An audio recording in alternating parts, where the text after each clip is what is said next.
He earns more than he ever dreamed. But every night, he fears one thing: being left behind. He's not afraid of losing money. He's afraid of losing love. And the scariest part? He doesn't even realize that money has become the way he tries to hold on to love.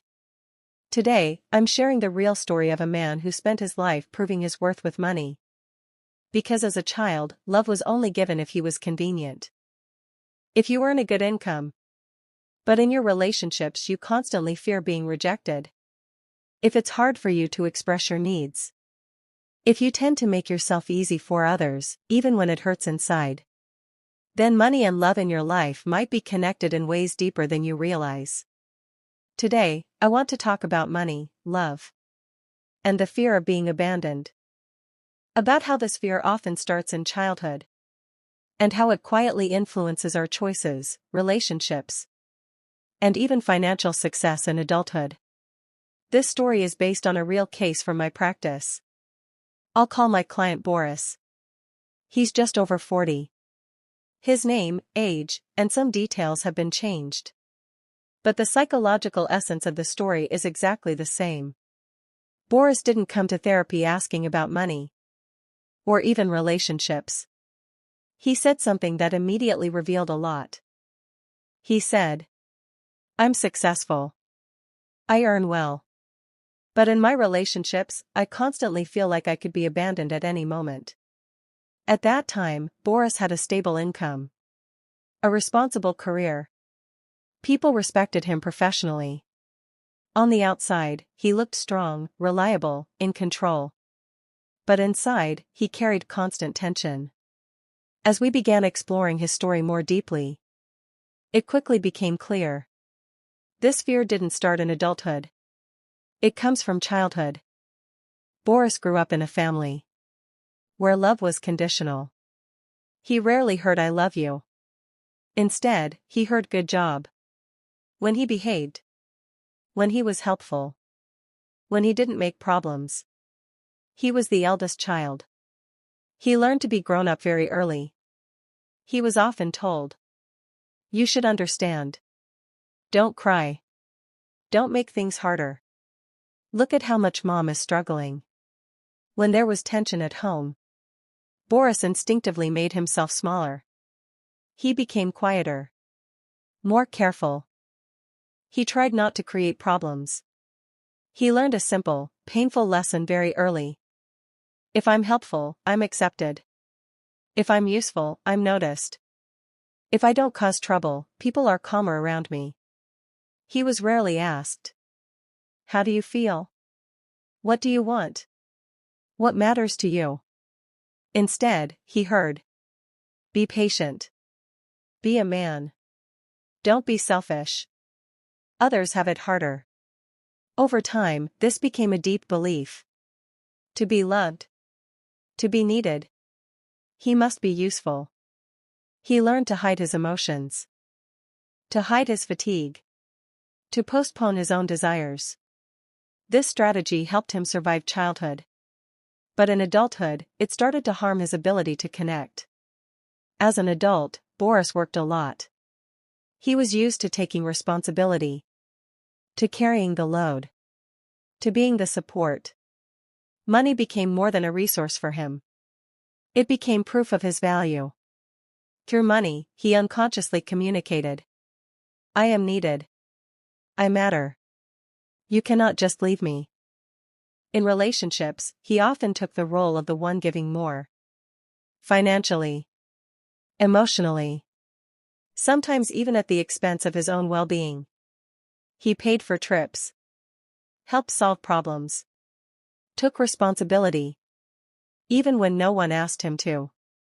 But when it came to his own needs, he would go silent.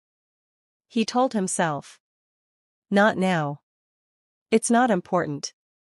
The main thing is not to ruin the relationship." During one session, he said something that sounded almost childlike. He said, "If I stop being useful, they'll stop loving me." At that moment, it was clear. Here was not just a successful adult man, but a boy who was once loved only for being convenient. Boris didn't realize that money had become his language of love. Not "I'm hurting." Not "I need support." But "I will provide." "I will help." "I'll fix it." But love that has to be constantly earned is always fragile. Because inside lives the question: what if I get tired? What if I can't do it? What if I ask for help? Boris shared that before serious conversations with his partner, his body would tense. His stomach would tighten. He would start breathing shallowly. He would replay the dialogue in his mind beforehand, trying to choose safe words. It's very much like a child who is afraid of upsetting an adult. Money in this story played a double role.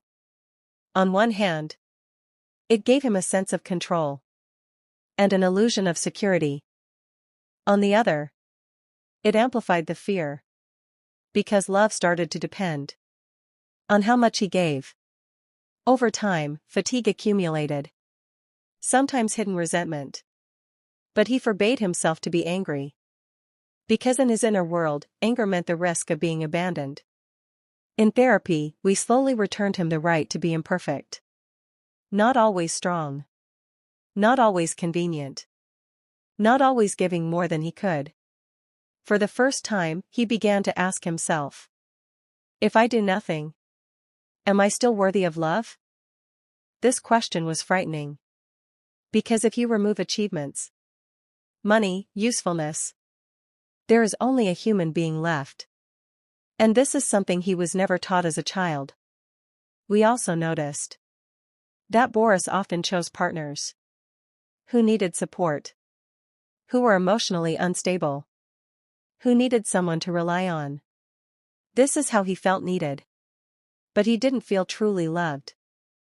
When Boris began taking small steps, sharing his feelings, not rushing to rescue, leaving space for himself, the fear increased at first. But gradually a new feeling emerged. Calm. Inner support. The understanding that love is possible without constant earning. And if you are listening to this story now, and you recognize yourself, I want to tell you something very important. The fear of being abandoned is often stronger than the fear of losing money.